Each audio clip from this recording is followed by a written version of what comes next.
Meal maker pakodi కోసం hot వాటర్లో meal maker వేసి ఒక 5 మినిట్స్ పక్కన పెట్టుకోండి. తర్వాత ఇవి వాటర్ పీల్చుకుని బాగా మెత్తగా అవుతాయి. అప్పుడు వీటి నుండి వాటర్ని బాగా పిండేసుకోవాలి.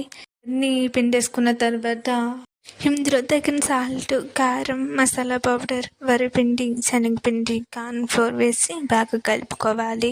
కార్న్ ఫ్లోర్ అనేది పకోడీ క్రిస్పీగా రావడానికి బాగా యూజ్ అవుద్ది. కొంచెం పసుపు, అలాగే అల్లం వెల్లుల్లి పేస్ట్ కూడా వేసుకోండి. కొన్ని వాటర్ యాడ్ చేస్తూ కలుపుకోవాలి.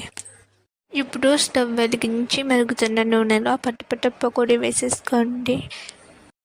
పకోడీ కొంచెం కలర్ మారేంత వరకు వేగించుకోండి. మిల్ మేకర్స్ నాన్ వెజ్కి మించిన రుచితో ఉంటాయి. వీటిని వేగగా పక్కకి తీసేసి అందులో కరివేపాకు వేగించుకుని ఇలా యాడ్ చేసుకోండి. అవసరమైతే లెమన్ కూడా యాడ్ చేసుకోండి. చాలా టేస్టీగా ఉంటుంది.